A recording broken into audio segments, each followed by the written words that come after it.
Stratégiquement, un commercial et son entreprise se doivent d'être visibles sur le web, c'est-à-dire d'avoir une présence digitale.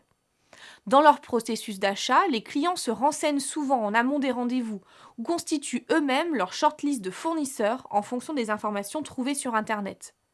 Avec une présence efficace sur le web, le client vient à soi et donc de nouveaux leads sont générés avec beaucoup moins d'efforts de prospection. C'est ce que l'on appelle l'inbound marketing. Où doit-on être présent? La base reste le site internet institutionnel qui présente l'entreprise, ses produits et donne un point de contact. Il y a également les réseaux sociaux. On peut créer des comptes d'entreprise ou individuels par collaborateur. La base semble souvent le trio Facebook, Twitter et LinkedIn, plus spécialisé pour les professionnels.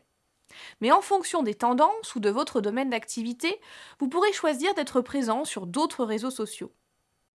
Être présent, c'est bien, mais l'idéal est d'être actif. Certaines entreprises gèrent ainsi de véritables communautés d'intérêt autour de leurs produits ou de leurs services. Mais pour cela, il faut proposer du contenu.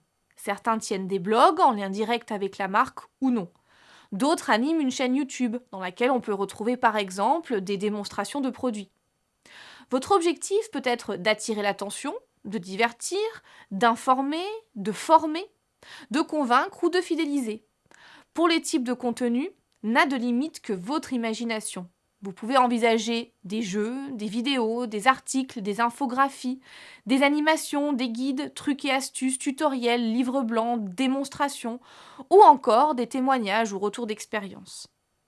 Être présent sur le web, c'est donc d'une part donner de l'information, mais également animer une communauté, capter l'attention, proposer régulièrement du contenu nouveau et surtout maîtriser l'information diffusée à propos de soi et de son entreprise.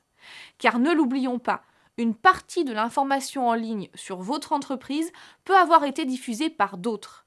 Et si cette information peut être positive, elle peut parfois être négative et venir mettre à mal ce qu'on appelle votre e-réputation. C'est vrai qu'on flirte ici entre les disciplines de la communication, du marketing, du service client et de la prospection. Dans certaines entreprises, ces domaines seront cloisonnés dans différents services. Dans d'autres, elles incomberont tout au commercial.